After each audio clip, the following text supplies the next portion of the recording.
Ya, baik kalau sudah nggak ada yang tanya jawab. Ya, hari ini terima kasih untuk kelompok penyaji Mas Ari Mardian ya, dan kawan-kawan yang telah menyajikan terkait dengan ragam media pesan ya, berdasarkan modalitasnya. Ya, tadi sudah dijelaskan. Ada yang satunya tadi ada dua presentasi ya kayaknya. Satunya apa tadi? Konsep ya. Iya, iya Pak. Konsep prinsip sikap. Oh, Prinsip perubahan ya. sikap. Oh, prinsip perubahan sikap ya. Ya, yang terakhir dulu ya terkait dengan ragam media tadi ada disampaikan ya. Jadi kita perlu paling tidak mengenal ya bahwa dalam terkait desain pesan itu juga nanti materi pesan itu akan dituangkan ya dalam bentuk media ya. Dari medianya bentuk media visual, ada yang media audio, ada yang media permainan ya, ada yang multimedia.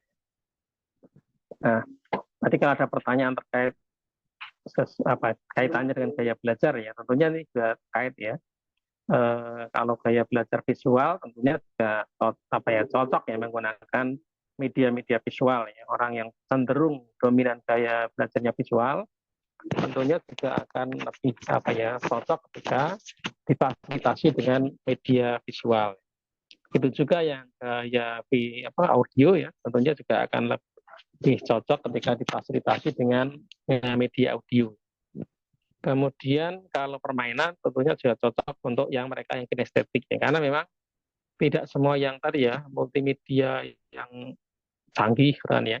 Kemudian video yang canggih itu kadang-kadang tidak tidak mesti lebih efektif ya, terutama untuk pembelajaran individual. Saya pernah coba ya, misalnya ketika di rumah itu misalnya ini saya sering uji coba pada anak. Nah, saya kebetulan yang kecil itu masih kelas 1 SD gitu ya. Jadi ketika ada materi-materi yang sifatnya harus dihafal gitu, maka dia lebih suka gaya dia yang lebih banyak kinestetik itu lebih suka belajar itu sambil ada kegiatan gitu. Karena suruh menghafalkan itu kalau nonton video saja lupa ya, diberikan penjelasan berkali-kali juga lupa ya. Walaupun habis diucapkan saja lupa ya. Nah, sehingga itu lebih suka dibuat permainannya nggak harus kompleks ya, sederhana misalnya. Misalnya bisa juga kalau itu bernyanyi bisa dibuat lagu bisa ya untuk hafalan-hafalan yang kosa konsep istilahnya istilah-istilah itu ya yang harus dihafal misalnya bahasa Jawa ya. Bahasa Jawa itu kan banyak hal yang sifatnya hafalan misalnya istilah-istilah. Beberapa pelajaran agama juga ada beberapa yang istilah-istilahnya harus dihafal. Nah itu juga kadang lebih juga cocok dengan permainan. Permainan itu misalnya hanya sekedar permainan menjodohkan. Misalnya ini ada gambar, suruh cari tulisan yang sesuai ya. Nah, menjodohkan juga bisa. Jadi dia aktif bergerak menempel ya. Jadi menempel. Jadi kita buatkan misalnya gambar-gambar dulu ya misalnya tentang topiknya itu apa materinya itu kita buat gambar ya. Kemudian nanti anak itu bisa diminta untuk mengisi dengan menulis juga bisa ya menulis di belakangnya gitu ya di jajaran apa menjodohkan dengan mencarikan penjelas keterangan yang sesuai ini. Itu ternyata lebih lebih cepat ya karena dia ada kegiatan asik gitu ya ada kegiatan tidak hanya pasif mendengarkan ya, tidak hanya video pun kan yang aktif banyak telinga dan telinga yang dan mata ya kadang-kadang karena badannya nggak bergerak dia susah susah untuk mengingat gitu ya. Tapi dengan tangannya bergerak, pikirannya bergerak ini sambil menulis, sambil menyocokkan, sambil mencari itu ternyata dia lebih ingat ya, lebih ingat. Jadi ditanya lagi sudah ingat karena memilih sendiri ya. Kalau ada gambar ini penjelas misalnya tentang keterangan tertentu itu nama sebuah istilah apa itu ya. Itu dengan dia mencari sendiri, mencocokkan sendiri itu ternyata ditanya lagi sudah bisa ya. Itu terekam di memorinya itu agak istilahnya lama. Tapi beda tadi misalnya ketika dikasihkan nonton video misalnya ya dia habis nyimak lupa lagi ya. Dijelaskan lewat walaupun itu lewat video ya habis nyimak konsentrasi itu begitu dites coba apa yang diisi video ditanyakan udah lupa ini. Nah, itu contoh ya. Artinya, tapi ketika diajak bermain dengan permainan-permainan yang di rumah itu belajar sambil bermain ya, walaupun sederhana pakai kertas-kertas gambar yang suruh nulis, suruh main gitu, ternyata lebih cepat ingat ya. Karena itu apa ya, ada gaya belajar anak itu lebih kinestetik ya. Jadi lebih mudah konsentrasi menangkap memasukkan memori itu ke ya itu tidak diem gitu ya. Tapi dia sambil menggerakkan apa ya, tangannya juga bergerak mencari apa itu. Dan dia lebih senang ya, lebih aktif, tidak tersiksa. Jadi anak-anak yang kinestetik itu kalau suruh menyimak itu nggak nyantol-nyantol, tersiksa, habis dicapin berkali-kali, ya, diceramain berkali-kali, ditanya baru saja dijelasin, ditanya udah nggak tahu, sudah nggak ingat.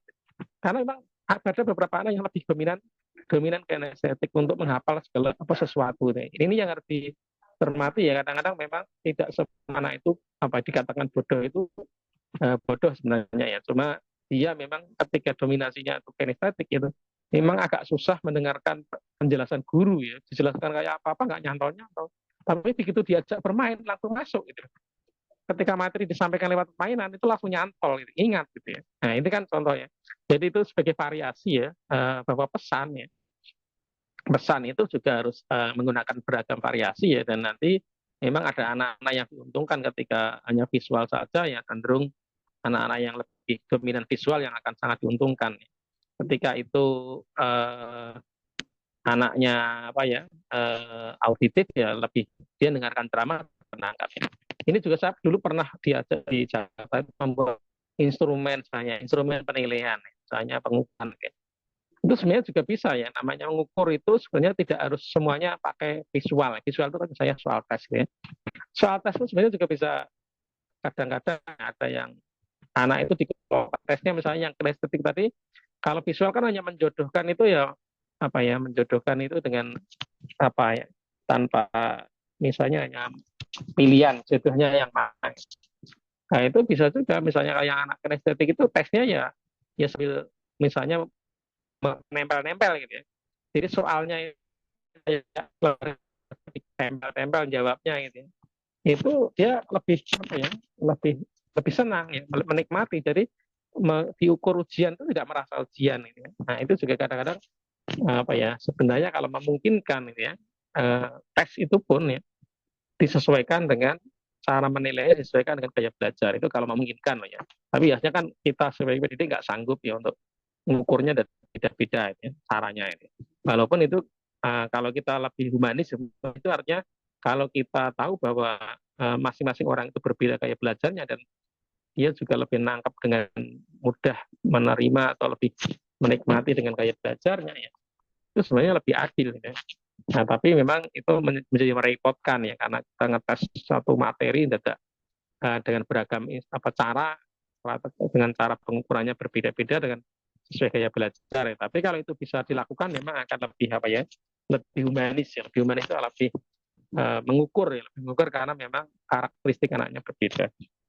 Nah, kembali tadi bahwa eh,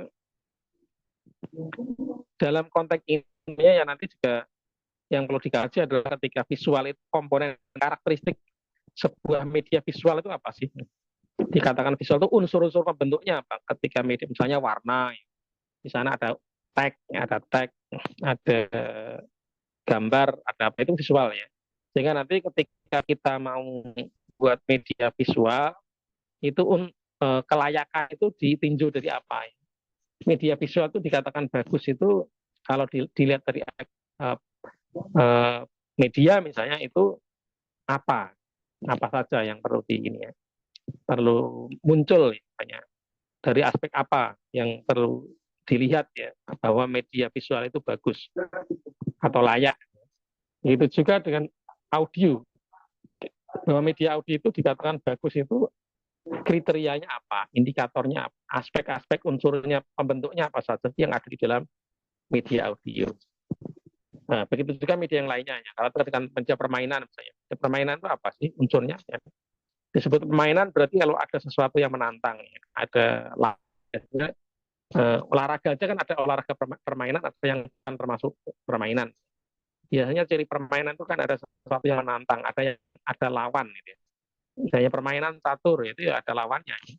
Nah, kalau game ya misalnya kita medianya game biasanya atau ada lawannya, kadang lawannya juga waktu, diberi waktu, diberi skor ya. Nanti ada skornya ya. Nanti kalau lewat waktunya game over. Nah, itu kan permainan. Jadi kalau permainan selalu kalau nggak lawannya waktu, lawannya orang ya, teman ya, lawannya apa? Itu namanya permainan. Salah satu cirinya adalah menantang, membuat anak itu ya menjadi apa ya termotivasi karena ada tantangan. Nah, itu ya terkait beberapa ragam media dan nanti ketika kita menyusun pesan juga disesuaikan dengan komponen-komponennya ya, tata letaknya, layoutnya dan sebagainya itu juga harus menyesuaikan dari karakteristik unsur-unsur masing-masing dari media yang ada itu seperti apa. Ya, tadi yang berikutnya adalah terkait perubahan sikap tadi ya. Ya, saya tadi kurang nyimak karena sambil dipakai HP di jalan ya. Jadi komponen sikap ini juga salah satu yang menjadi pesan, tidak semuanya berupa kognitif ya. Tentunya juga kait ada nilai sikap pesan itu berupa nilai-nilai sikap ya. Nilai-nilai pembentuk sikap. Bagaimana kita bisa mempengaruhi sikap? Bagaimana kita bisa merubah sikap ya. Nah, ini juga hal-hal yang perlu dimengertikan karakteristik pesan ya. Itu yang wujudnya adalah berupa sikap ya. Ini beberapa literatur misalnya dulu Bonner ini yang tahun 2000 lama sekali tahun 2011 pernah menulis tentang sikap ya. Jadi sikap itu dibangun melalui proses belajar ya, hanya dengan lingkungan. Sikap bukan sesuatu yang bisa sifatnya barang jadi ya. Jadi menilai sikap artinya adalah kalau dari segi penilaiannya adalah itu proses ya, yang dinilai lebih pada proses perubahannya. Nah, kalau pesan juga artinya memberikan materi itu juga berupa bagaimana banyak anak itu diajari secara pelan-pelan berproses ini dengan pengetahuan tentang nilai. Kalau kita kaitkan dengan Kolbe misalnya pengetahuan sikap itu ya, pesan berupa sikap itu dapat sikap sendiri dapat perubahan sikap itu dapat terbentuk dari pertama adalah tahap misalnya moral knowing misalnya. Jadi proses sikap itu perubahan sikap itu dimulai dari moral knowing. Dia mengetahui dulu tentang nilai-nilai moral ya. Dia paham dulu, mengerti. Misalnya norma, dia tahu norma aturan-aturan itu apa sih, yang baik, yang tidak baik itu seperti apa sih, yang boleh dan tidak boleh itu seperti apa. Nah, kemudian ada moral feeling, bagaimana bisa kemudian pesan itu mempengaruhi pada sikap ya, mempengaruhi sampai pada sikap. Jadi memang ada pengetahuan moral, nanti pada saatnya harus ada sampai pada bagaimana bisa mengubah dari pengetahuan tadi menjadi sebuah sikap ya, menuju sikap. Nah, yang tertinggi terkait dengan sikap ini namanya moral action ya. Jadi misalnya pelajaran agama itu kan ada unsur-unsur kaitannya merubah sikap ya. Tapi di sini juga memang harus ada pengetahuan dulu tentang nilai-nilai agama itu. Kemudian bagaimana juga membentuk nilai itu menjadi mengkristal di dalam pribadi seseorang ya, misalnya lewat pembiasaan, lewat apa.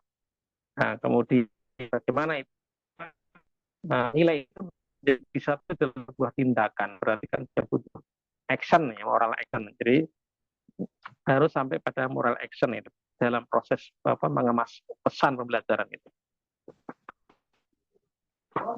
Ya, dengan ini ya, jadi tadi nilai ini itu mencakup tentang sikap itu mencakup tentang kognitif, afektif dan sampai ke perilaku ya. Ada beberapa faktor yang mempengaruhi sikap, misalnya ada jadi pengalaman pribadi ini juga bisa mempengaruhi sikap ya. Jadi segala sesuatu yang pernah dan sedang dialami itu akan membentuk dan mempengaruhi sikap manusia ya.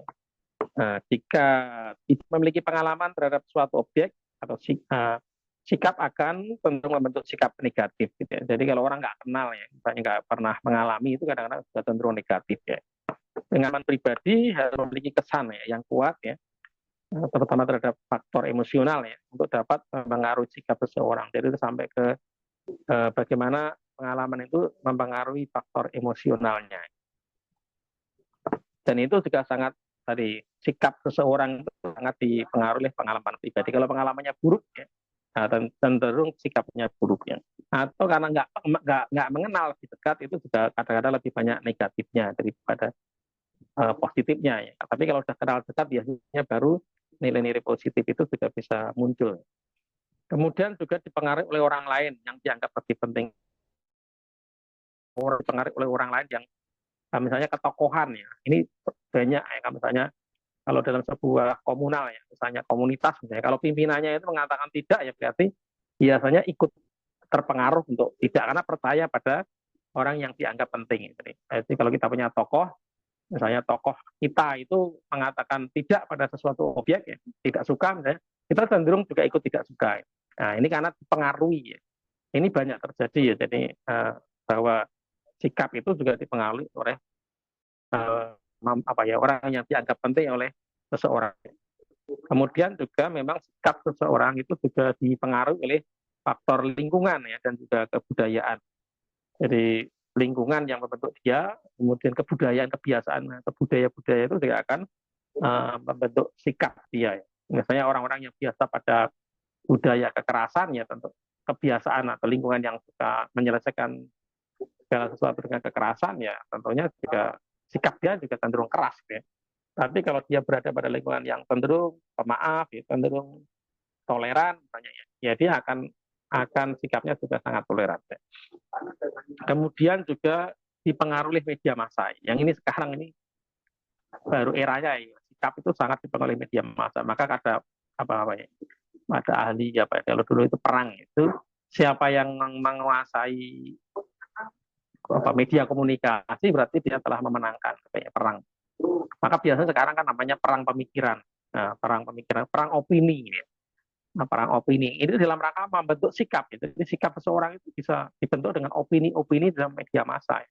Yang karena orang nggak tahu itu bisa terpengaruh. Ya. Contoh misalnya ada seseorang diopinikan ya dengan seolah-olah meyakinkan. Orang yang nggak punya hubungan dekat itu akan terpengaruh. Ya. Karena dia nggak tahu persis siapa orang itu misalnya ya. Maka cenderung media massa itu juga akan mudah mempengaruhi sikap dari seseorang. Maka di sini media massa yang baik itu kan netral, tapi zaman sekarang itu tidak ada media massa yang netral, cenderung digunakan oleh para orang yang lebih berkuasa ya, yang memiliki kuasa untuk mengendalikan dari media-media. Nah, kemudian juga sikap ini dipengaruhi oleh lembaga pendidikan atau lembaga agama dan juga lembaga agama. Lembaga pendidikan juga akan mempengaruhi sikap orang yang pendidikannya relatif tinggi itu ya sikapnya akan lebih bijaksana. Orang yang mungkin agamanya itu juga baik ya, tentunya juga akan sikapnya juga akan lebih bijak gitu ya. Nah, itu beberapa hal ya terkait dengan faktor pembentuk sikap ya. Jadi, kemudian juga terkait dengan perubahan sikap jika ditinjau dari teori ya itu ada namanya teori konsistensi, ada teori disonansi, kemudian ada teori fungsional.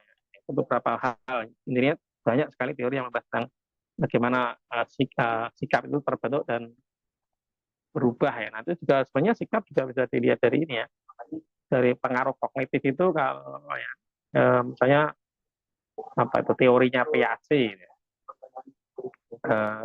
Asimilasi, akomodasi, dan ekuilibrasi gitu ya.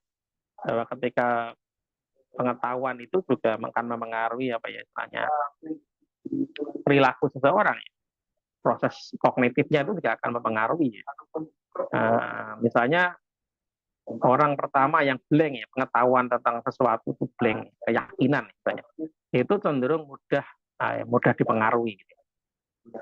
Misalnya dia katakanlah contohnya dalam suatu orang yang kosong tentang keyakinan tertentu yang nggak pernah belajar itu ketika ada guru yang pertama kali mengajari dia itulah yang banyak mempengaruhi akan sangat jadi fanatik banget gitu ya karena dia tadinya kosong tanpa sangat minim blank ya tahun kemudian tiba-tiba diberikan brainwashing istilahnya dicuci otaknya maka biasanya kalau dulu kaitannya dengan teroris itu biasanya para pengantin bom teroris itu biasa dipilih orang-orang yang memang pengetahuan agamanya itu rendah, kemudian di brainwashing. Jadi orang-orang yang pengetahuan agamanya rendah itu mudah di brainwashing karena dia nggak punya pengetahuan sebelumnya yang bisa menyaring gitu ya, bahwa apakah yang dikatakan orang yang baru menjadi gurunya itu benar atau salah.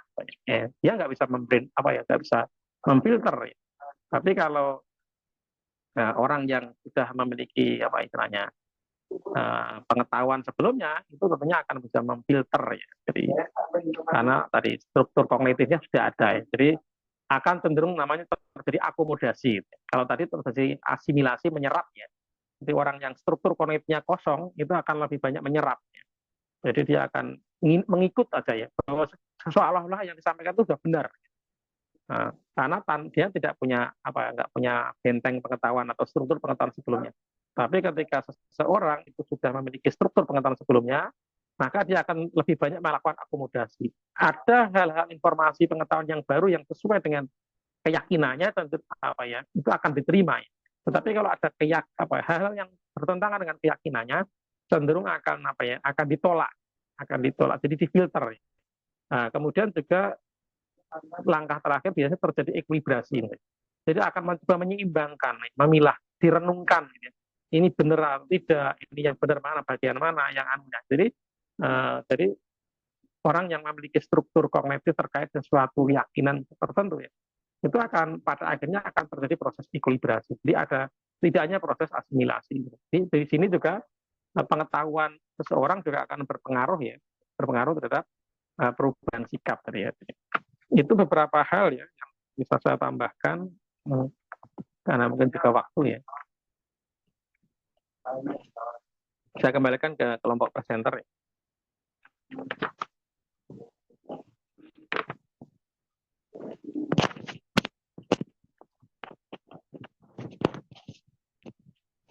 Nunggu Mas Mardian. Tadi yang buka siapa? Mas Sultan. Mohon maaf Pak, tadi sinyal gagal. Oke, baik. Karena waktu sudah menunjukkan pukul 12.50, maka untuk presentasi kelompok kami itu kelompok 7 dan kelompok 8, kelompoknya Pak Ari, selesai pada siang hari ini. Terima kasih kepada Pak Ali yang telah memberikan sedikit masukan ataupun sedikit materi dari beberapa materi kelompok penyaji tadi. Sekian dari kami. Wabillahi taufiq hidayah. Wassalamualaikum warahmatullahi wabarakatuh. Waalaikumsalam. Assalamualaikum warahmatullahi wabarakatuh.